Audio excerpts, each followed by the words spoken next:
चलो please pay attention students. Conducting system of heart जर आपण बघितली ना, तर सपोज हे हार्ट आहे, समोर स्क्रीन दिसते का सर्वांना? हो सर. हे तुम्हाला हार्ट दिसतंय.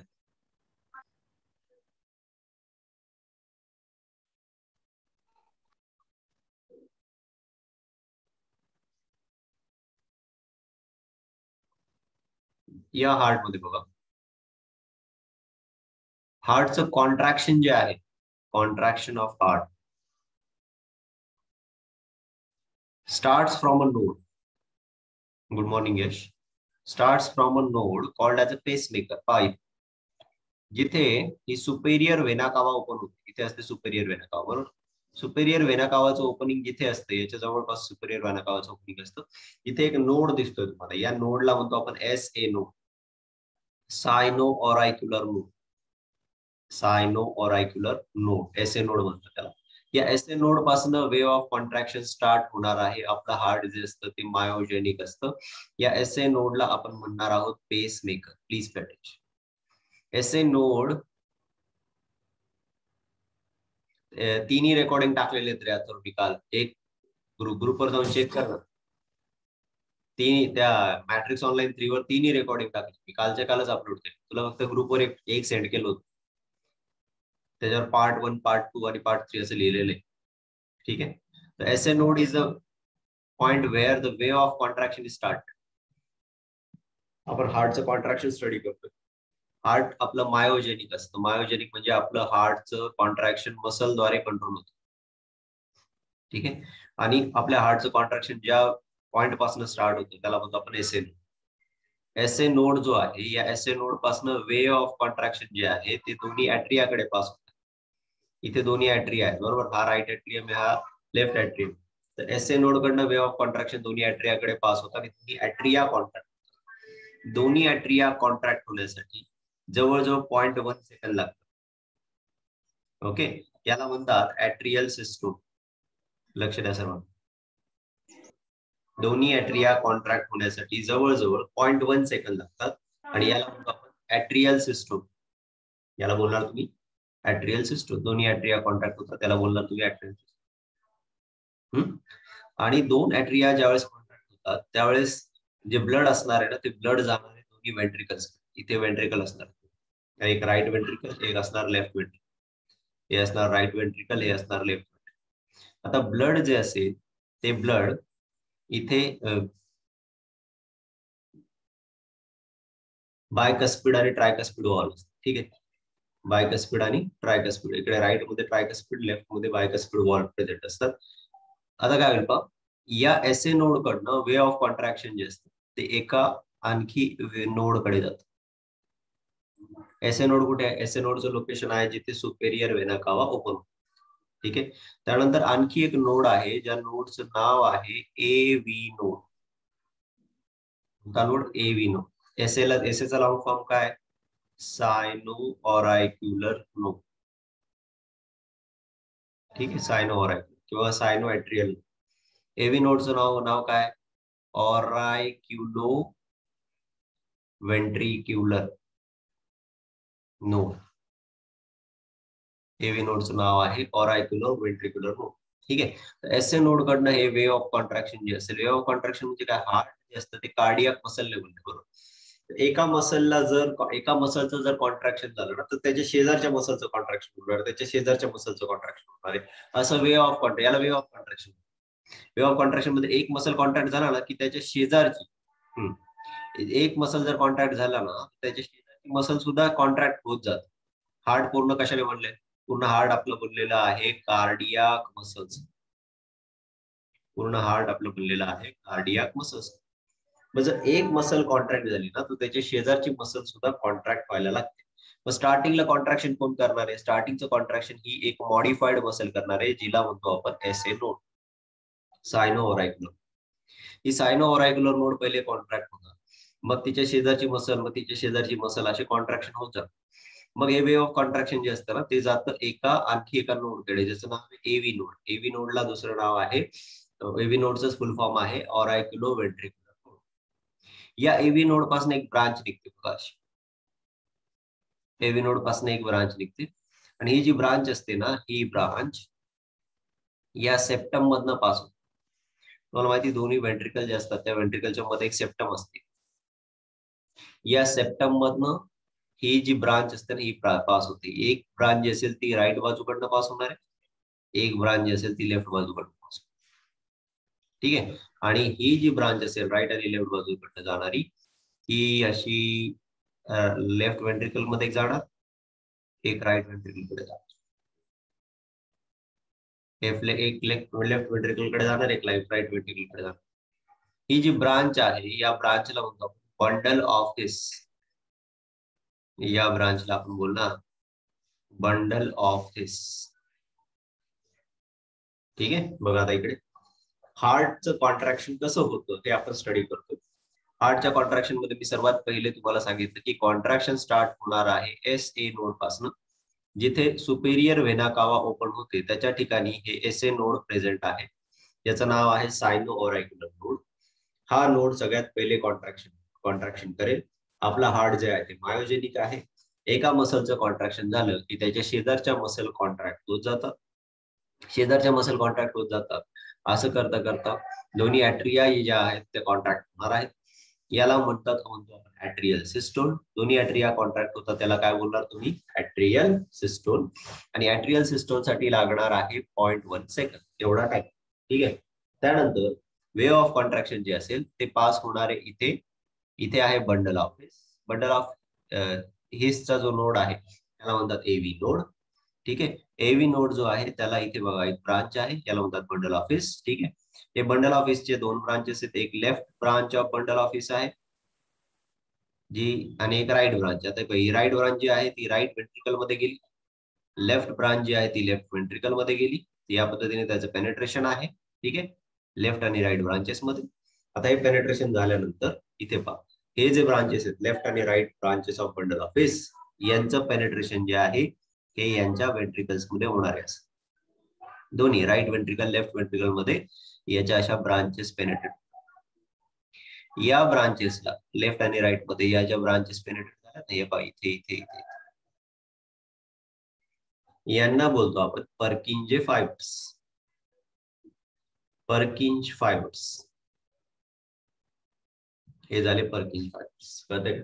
म्हणजे आता कॉन्ट्रॅक्शन कसं होणार आहे हार्टचं, याला म्हणतात कॉन्ट्रॅक्शन ऑफ द हार्ट और द रिथमिसिटी ऑफ द हार्ट और the conducting system of the heart. हे जे फिगर आता आपण बघतोय ना, ही काय इंडिकेट करते, this is a conducting system of the heart. ही कंडक्टिंग सिस्टम आहे हार्टची. तर कंडक्टिंग सिस्टम म्हणजे काय, यामध्ये हार्टचं कॉन्ट्रॅक्शन कसं होतं, कोणते मसल इन्व्हॉल्व असतात याची इन्फॉर्मेशन दिली. पहिली मसल तुम्हाला लक्षात ठेवायची ती आहे S A node. S A नोडला तुम्ही बोलणार सायनो ऑरायक्युलर नोड किंवा हिला तुम्ही बोलता पेस मेकर. ठीक आहे. या एस ए नोड पासून वे ऑफ कॉन्ट्रॅक्शन स्टार्ट होणार आहे.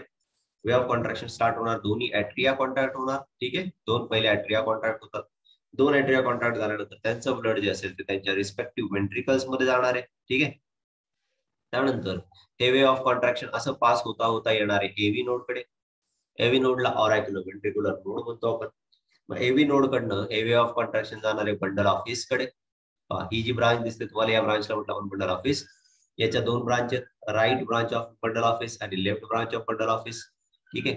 राईट आणि लेफ्ट ब्रांचेस दिसतात तुम्हाला इथे. लेफ्ट ब्रांच जी असेल ती लेफ्ट वेंट्रिकल मध्ये जाऊन पेनेट्रेट होईल, राईट ब्रांच जी असेल ती राईट वेंट्रिकल मध्ये जाऊन पेनेट्रेट होईल. पेनेट्रेट झाल्यानंतर इथे त्यांना फर्दर ब्रांचिंग फुटलेली आहे. फर्दर ब्रांचिंग जी आहे हिला म्हणतो आपण पर्किंज फायबर्स. ठीक आहे. मग पहा वे of contraction S A node कडनं दोन्ही ऍट्रियाकडे जाईल. दोन्ही ऍट्रियाकडे वे ऑफ कॉन्ट्रॅक्शन जाताना हे वे ऑफ कॉन्ट्रॅक्शन एव्ही नोड कडे जाईल. वे ऑफ कॉन्ट्रॅक्शन म्हणजे हार्टचं कॉन्ट्रॅक्शन आहे. एक मसल कॉन्ट्रॅक्ट झालं की त्याची शेजारचे मसल कॉन्ट्रॅक्ट होतं. ठीक आहे. त्यानंतर एव्ही नोड कडनं कॉन्ट्रॅक्शन जे असेल ते पास होणार आहे बंडल ऑफ हिस कडे. बंडल ऑफ हिस कडनं वे ऑफ कॉन्ट्रॅक्शन राईट आणि left branches of bundle of his कडे जाणार आहेत. त्यानंतर हे वे ऑफ कॉन्ट्रॅक्शन जे असेल ते जाणार आहे इकडे पर्किंज फायबर्स कडे. आणि पर्किंज फायबर्स ज्यावेळेस पर्किंज फायबर्स कडे ज्यावेळेस वे ऑफ कॉन्ट्रॅक्शन जाणार त्यावेळेस दोन्ही वेंट्रिकल सुद्धा कॉन्ट्रॅक्ट होणार. दोन्ही वेंट्रिकल कॉन्ट्रॅक्ट झाले की त्यांचं जे ब्लड असेल त्यांच्या रिस्पेक्टिव्ह अवॉर्टामध्ये पास होईल. फॉर एक्झाम्पल राईट वेंट्रिकल जर कॉन्ट्रॅक्ट झालं तर ब्लड जे असेल ते जाईल पल्मोनरी अवॉर्टामध्ये, बरोबर. पल्मोनरी आर्टरीकडे जाईल आणि ज्यावेळेस लेफ्ट वेंट्रिकल कॉन्ट्रॅक्ट होणार आहे, ब्लड जे असेल ते जाईल त्याच्या रिस्पेक्टिव्ह अवॉर्टामध्ये, जिला म्हणतो आपण सिस्टेमिक अवॉर्टा. ठीक आहे, ही आहे सिस्टेमिक अवॉर्टा. सिस्टेमिक अवॉर्टामध्ये ब्लड जाईल. So in this way the wave of contraction occurs. आणि या पद्धतीने जे हार्ट आहे त्या हार्टचं कॉन्ट्रॅक्शन आपल्याला होताना दिसतं. आता हे जे हार्टचं कॉन्ट्रॅक्शन होतं, या हार्टच्या कॉन्ट्रॅक्शनसाठी किती वेळ लागतो बघा. हार्टच्या कॉन्ट्रॅक्शन मध्ये काय काय असतं, एक असतो दोन्ही ॲट्रिया कॉन्ट्रॅक्ट होतात सगळे. दोन्ही ॲट्रिया कॉन्ट्रॅक्ट व्हायला आपण म्हणतो ॲट्रियल सिस्टोल, यासाठी अराउंड 0.1 सेकंद लागतात. त्यानंतर दोन्ही वेंट्रिकल्स कॉन्ट्रॅक्ट, दोन्ही वेंट्रिकल कॉन्ट्रॅक्ट, याला बोलतो आपण वेंट्रिक्युलर सिस्टोल. दोन्ही ॲट्रिया कॉन्ट्रॅक्ट होतात, ॲट्रियल सिस्टोल. दोन्ही वेंट्रिकल्स कॉन्ट्रॅक्ट होतात, त्याला बोलतो आपण वेंट्रिक्युलर सिस्टोल. वेंट्रिक्युलर सिस्टोल साठी अराउंड 0.3 सेकंद लागत असतात. 0.3 सेकंद. ठीक आहे. 0.1 second for atrial systole, 0.3 second for the ventricular systole. ठीक आहे. आणि जर आपण जॉईंट डायस्टोलचा टायमिंग बघितला तर तो जॉईंट डायस्टोलचा टायमिंग आहे, जॉईंट डायस्टोल म्हणजे काय, जॉईंट डायस्टोल म्हणजे दोन्ही ॲट्रिया रिलॅक्स होतात आणि दोन्ही वेंट्रिकल रिलॅक्स होतात. ऐकून घ्या पहिले. दोन्ही ॲट्रिया पहिले कॉन्ट्रॅक्ट होणार, ब्लड जे असेल ते वेंट्रिकल मध्ये येणार. त्यानंतर दोन्ही वेंट्रिकल कॉन्ट्रॅक्ट होणार, ब्लड जे असेल त्यांच्या रिस्पेक्टिव्ह आर्टरीमध्ये जाणार.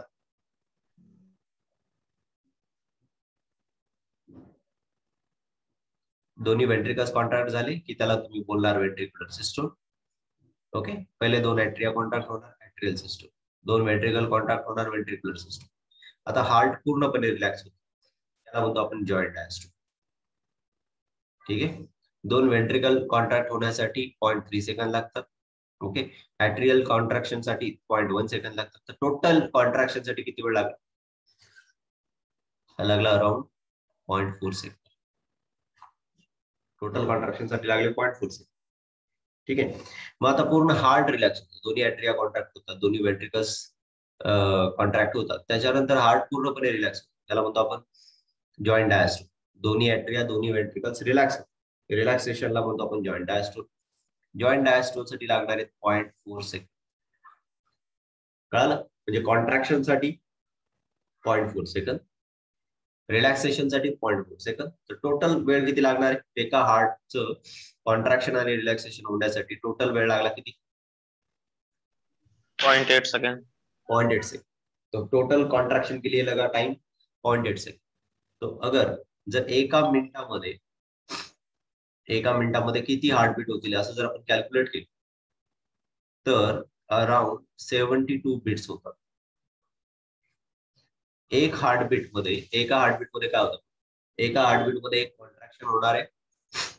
ठीक आहे. एक कॉन्ट्रॅक्शन म्हणजे जे 0.4 सेकंदाचा आहे आणि एक रिलॅक्सेशन होणार आहे, जॉईंट डायस्टोल होणार आहे जे 0.4 सेकंदाचं. ठीक आहे.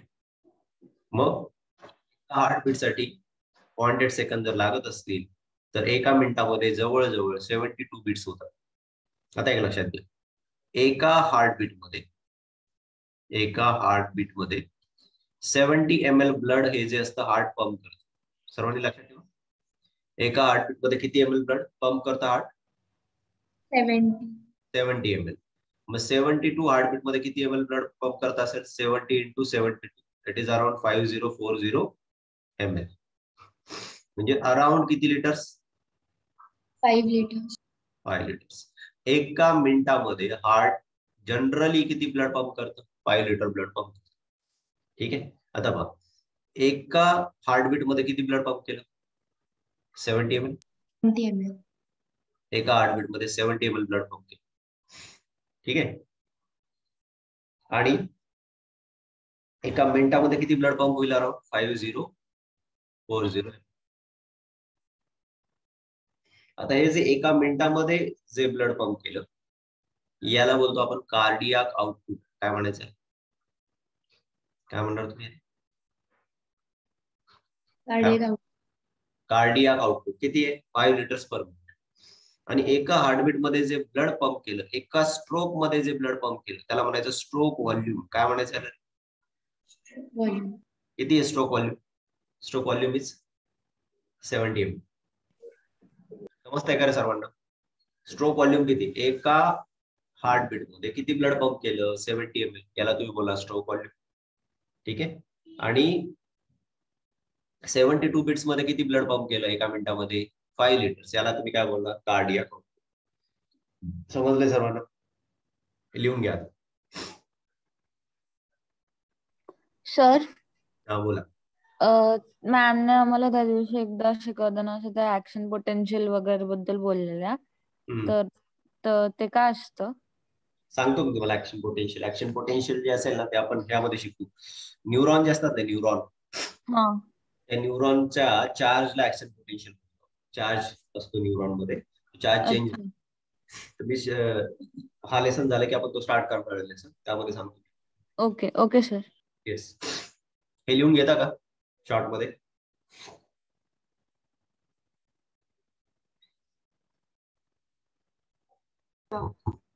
.8 सेकंद कशाला लागतात? पूर्ण हार्टला कॉन्ट्रॅक्ट होण्यासाठी 0.4 सेकंद लागणार आहे. मीच लिहून देतो, एक मिनिट थांब. हार्टच्या कॉन्ट्रॅक्शन मध्ये, कॉन्ट्रॅक्शन लिहा यामध्ये. हार्टच्या कॉन्ट्रॅक्शन मध्ये दोन्ही ऍट्रिया कॉन्ट्रॅक्ट होतात.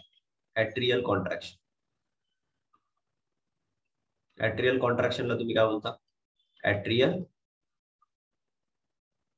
सिस्टोल. रोशनी, ऍट्रियल कॉन्ट्रॅक्शनला बोलतो आपण ऍट्रियल सिस्टोल. दोन्ही ऍट्रिया कॉन्ट्रॅक्ट होण्यासाठी टोटल वेळ लागतो 0.1 सेकंद. ठीक आहे. त्यानंतर दोन्ही वेंट्रिकल कॉन्ट्रॅक्ट होतात, वेंट्रिक्युलर कॉन्ट्रॅक्शन, याला तुम्ही काय बोलणार, वेंट्रिक्युलर सिस्टोल.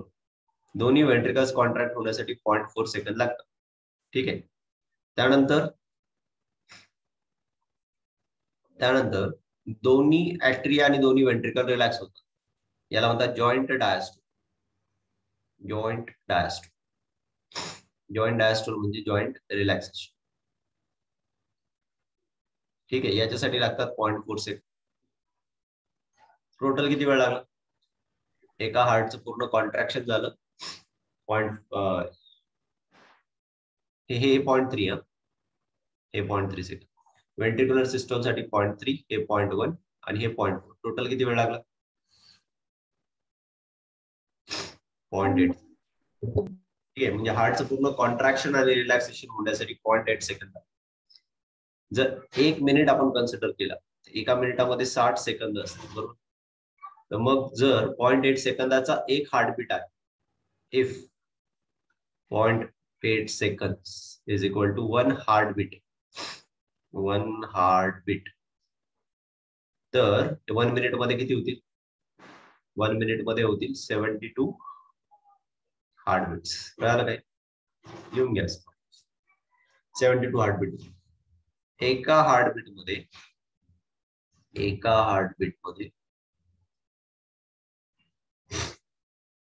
70 ml ब्लड पंप केलं जातं. 70 ml ब्लड पंप केलं जातं. तर 72 हार्टबीट मध्ये 70 into 72 किती ब्लड जाईल? Total 5040 ml. एका हार्टबीट मध्ये 70 ml ब्लड पंप केलं जातं, याला तुम्ही काय बोलणार? याला तुम्ही बोलणार स्ट्रोक व्हॉल्यूम. शॉर्ट मध्ये असं लिहून घ्या, सोपं आहे. आणि 72 हार्टबीट मध्ये 5040 ml म्हणजे अराउंड 5 लिटर्स ब्लड पंप केले जाते, याला तुम्ही म्हणता कार्डियाक आउटपुट. ठीक आहे. डन. याला का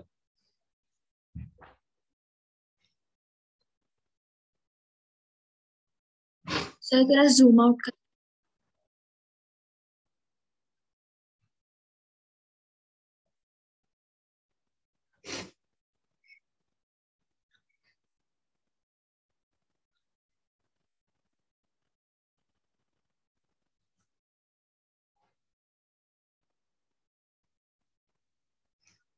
आता पहा, एका हार्टबीट मध्ये काय होणार आहे?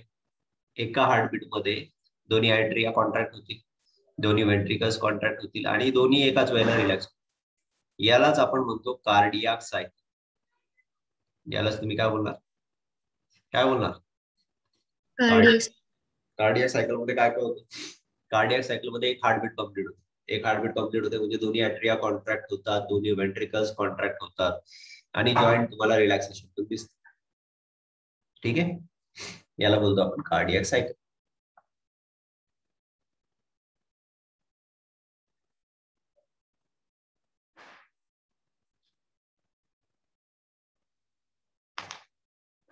डन. आता बघू आपण ब्लड प्रेशर बद्दल. आपण डिस्कस करू blood pressure.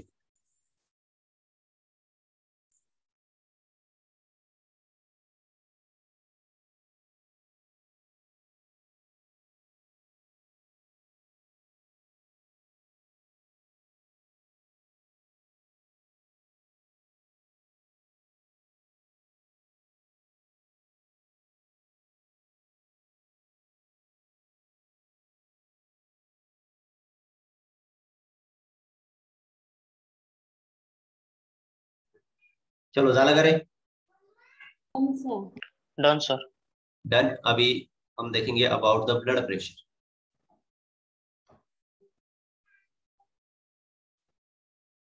Blood pressure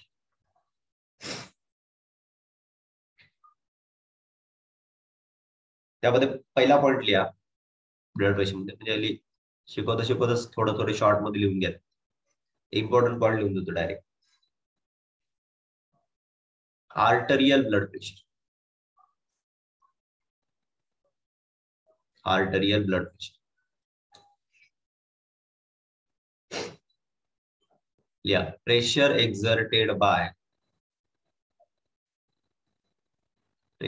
exerted by blood on wall of artery. सर्वांनी फुल फोकसने लक्ष द्या इकडे. इथेच अभ्यास होऊन जाईल. शिकवता शिकवताच पूर्ण लेसन समजून जाईल. फुल फोकस करायचं. नंतर करेल असं नका, इथेच लक्ष द्या. ते 2-3 तास लेक्चर होईल ना, त्यामध्येच पूर्ण लेसन कडे समजून जाईल. पूर्णपणे फोकसने लक्ष द्या. Pressure exerted by blood on the wall of the artery. ठीक आहे, पहा आर्टरीच्या वॉलवर ब्लड जे प्रेशर देतं त्याला तुम्ही काय बोलता? Arterial blood pressure. Pressure exerted by blood on the wall of the artery. ठीक आहे. आता याच्यामध्ये पण 2 टाईप.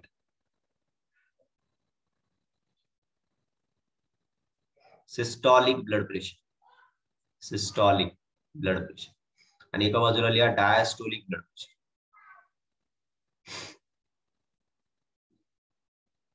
आर्टरी मध्ये ब्लड प्रेशर आपण मेजर करतो बरोबर. आर्टरी, सिस्टॉलिक आणि diastolic.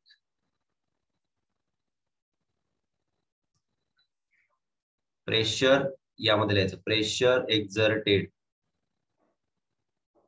By blood on wall of artery during ventricular contraction.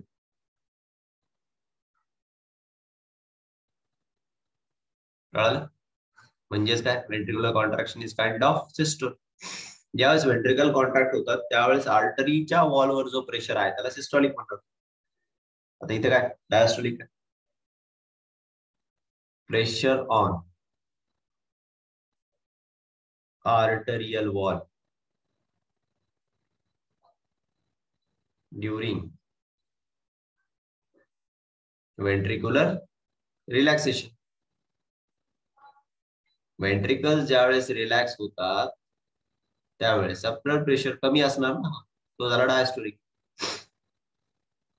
सोपं आहे. आता नॉर्मल हेल्दी अडल्ट मध्ये ऍव्हरेज सिस्टोलिक ब्लड प्रेशर असतो 120 mmHg. ते स्पिग्मा मॅनोमीटर माहिती तुम्हाला, डॉक्टरकडे यूज करतात ब्लड प्रेशर चेक करण्यासाठी. त्याने जर चेक केलं तर नॉर्मल असेल काय? नॉर्मल काय? Normal is 120 mmHg and normal diastolic is 80 mmHg. ते लिहिताना डॉक्टर असं लिहितात.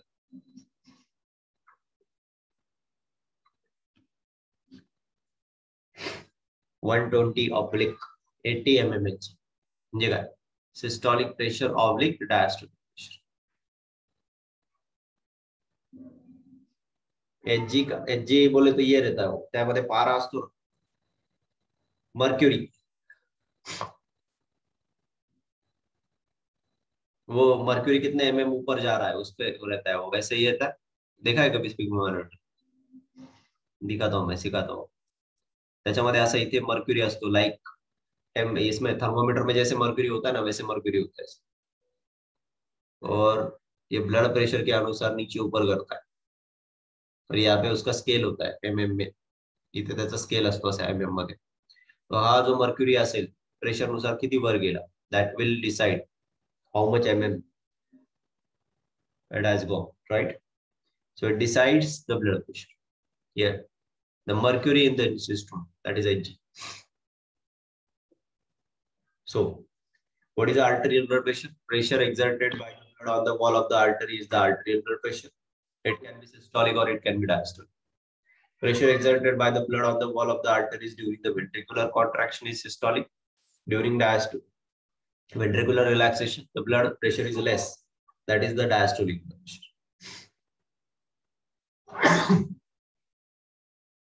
So normal blood pressure should be 120/80.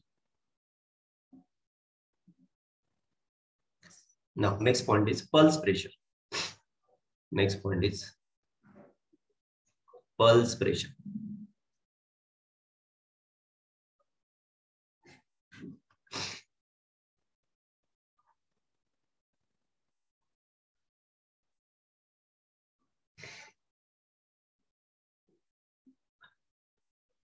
Difference between systolic and diastolic blood pressure is pulse pressure.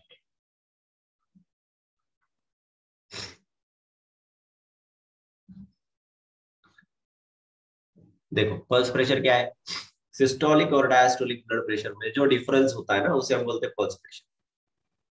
Generally pulse pressure determine करने के लिए doctor से radial artery का use करते हैं ना, डॉक्टर साथ लगाते हैं रेडियल आर्टरी। आपल्या मनगटाला हात लावतात ना डॉक्टर्स, बोट लावतात आणि चेक करतात किती आहे, तर तिथे पल्स त्यांना जाणवतो, ते पल्स ते कॅल्क्युलेट करू शकतात। आता हे जे पल्स प्रेशर काय होतं, सिस्टोलिक ब्लड प्रेशर सपोज 120 असेल, डायस्टोलिक ब्लड प्रेशर 80 असेल, तर पल्स प्रेशर काय असेल? 40. Yes, so 120 minus 80, it is 40. So ideal pulse pressure should be 40 mmHg. Okay, so difference between the systolic and diastolic blood pressure is called pulse pressure.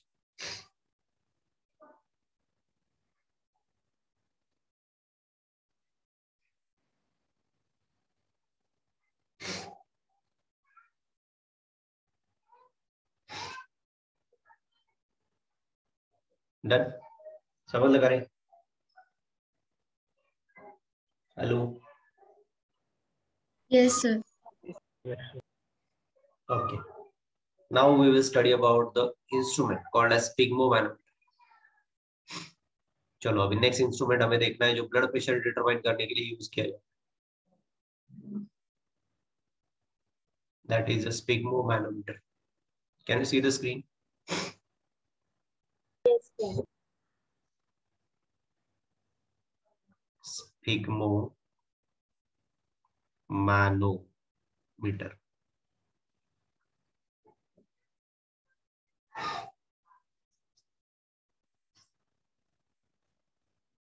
First point is it is used to measure blood pressure. It is used to measure the blood pressure.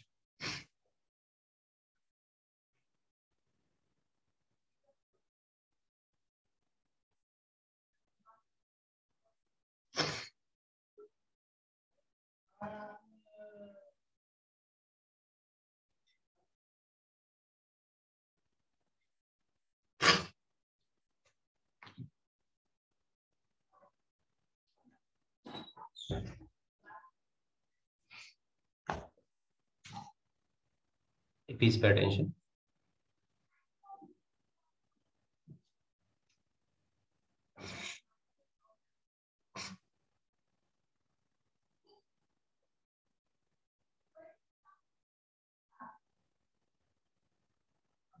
ये देखो स्पिग्मोमैनोमीटर,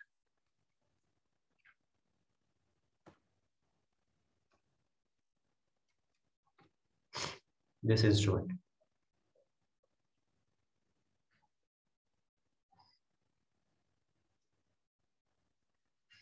have you seen this? डॉक्टरकडे बघितलं असेल तुम्ही, प्रत्येक डॉक्टरकडे असतो हा इन्स्ट्रुमेंट। हॅलो, अरे दिसतंय का? Yes sir. हो सर दिसते. हा, आता हा जो इन्स्ट्रुमेंट असतो ना स्पिग्मोमॅनोमीटर, याला एक कफ असतो पहा, इथे दिसतो का तुम्हाला हा CUFF कफ? कफ म्हणजे कसं ते लावण्यासाठी एक दिसतं का तुम्हाला? Sir yes sir. Wired structure दिसतं, वायर्ड स्ट्रक्चर. हे जे कफ असतं ना, हे जे असतं हे आपल्या हातांना इथे असं लावलं जातं, ठीक आहे. लावल्यानंतर त्याच्यामध्ये एअर जी असते ती प्रेस केली जाते. इथे एअर प्रेस करण्यासाठी इथे एक बल्ब आहे, दिसतो का हा बल्ब? बघा, हा बल्ब आहे. त्या बल्बद्वारे एअर प्रेस केली जाते या कफ मध्ये. मग तो कफ जो असतो तो टाईट करतो आपल्या आर्टरीला, ठीक आहे. आपल्या आर्टरीजला एकदम टाईट करून टाकतो. आणि मग ज्यावेळेस हा कफ रिलीज केला जाईल, त्यामध्ये असलेलं ब्लड जे असेल ते स्लोली रिलीज होतं. आणि त्याद्वारे आपल्याला ब्लड प्रेशर जो आहे तो डिटरमाइन करता येतो. तर ब्लड प्रेशर डिटरमाइन करण्यासाठी इथे पॉवर दिसतं का तुम्हाला? हे त्याच्यामध्ये मर्क्युरी आहे. विनोद, कॅन यू सी दिस? या पे देखो, याच्या आतमध्ये बघा बरं काय, यामध्ये मर्क्युरी आहे. तिथे लिहिलंय बघा बरं, 10, 30, 50, 70, 90, 110, 130, 150, 170 MM मध्ये दिली, ठीक आहे. मग आता हा जो मर्क्युरी आहे तो ब्लड प्रेशर रिलीज केल्यानंतर किती वर जातो, दॅट इज मेजर, ठीक आहे. हा मर्क्युरी किती वर जाणार आहे दॅट इज मेजर, हे पाहिजे. याच्या आतमध्ये जसं थर्मोमीटर मध्ये मर्क्युरी असतो, in the same way the mercury mercurial sphygmomanometer, ठीक आहे. त्याची रेंज जी आहे 0 to 300 mm ऑफ एच. तर यामध्ये काय केलं जाईल, मर्क्युरी फील केलेलं आहे. ज्यावेळेस त्या कफला रिलीज केलं जाईल, त्या कफचा प्रेशर रिलीज केला जाईल, तर ब्लड प्रेशर जो असेल तो डिटरमाइन केला जातो, right. So this is the sphygmomanometer use to measure the blood pressure, ठीक आहे. आता पहा, आणखी 4 ते 5 मिनिटांमध्ये हे लेक्चर संपेल. त्यानंतर पुन्हा तुम्हाला 10 मिनिटानंतर जॉईन करायचं, ठीक आहे. 10 मिनिटाचा ब्रेक घ्यायचा तुम्हाला, त्यानंतर पुन्हा जॉईन करायचं. सो स्पिग्मोमॅनोमीटर लिहा याच्यामध्ये, it is an instrument use to measure the blood pressure, ठीक आहे. It is use to measure the blood pressure. चलो पुढे लिहा दुसरा point.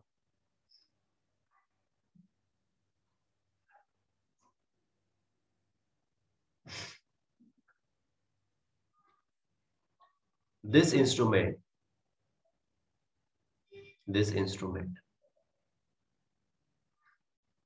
consists of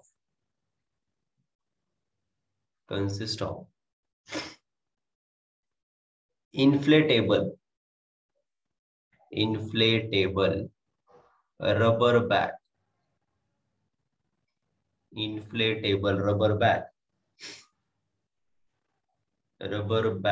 cuff, inflatable rubber bag cuff covered by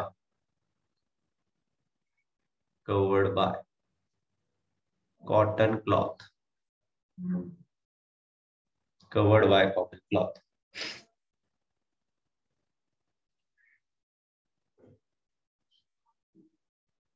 दुसरं कळालं तुम्हाला? कफ आहे त्यामध्ये जो यूज केला जातो. दुसरा आहे it is connected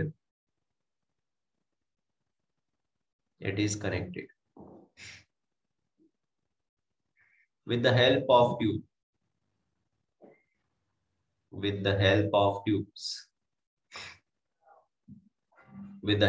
tubes to the mercury manometer, to a mercury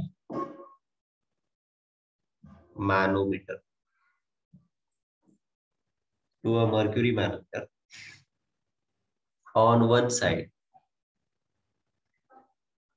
एका साइडने तो मर्क्युरी मॅनोमीटरला कनेक्टेड आहे, अँड रबर बल्ब, आणि दुसऱ्या बाजूला त्याला रबर बल्ब जॉईंट करा, rubber bulb on other side,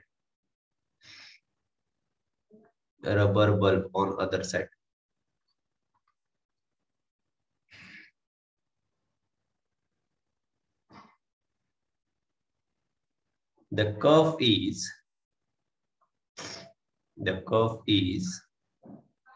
tightly wrapped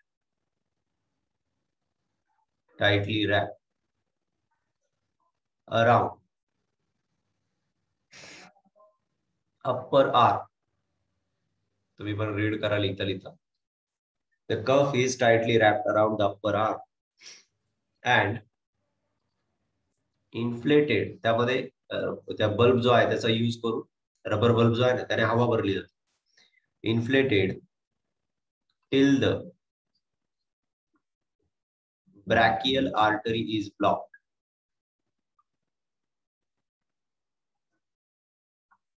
ठीक आहे, एवढं लिहा. एका मिनिटामध्ये लेक्चर बंद पडेल. त्यानंतर 10 मिनिटाचं गॅप घ्यायचं. मी ग्रुपवर टाकेल, सेम लिंक ते तुम्हाला जॉईन करायचं. तोपर्यंत रेकॉर्डिंग जे असेल त्याचं प्रोसेसिंग होईल. ठीक आहे. स्पिग्मोमॅनोमीटर जे इन्स्ट्रुमेंट आहे त्याबद्दल आपण लिहितोय.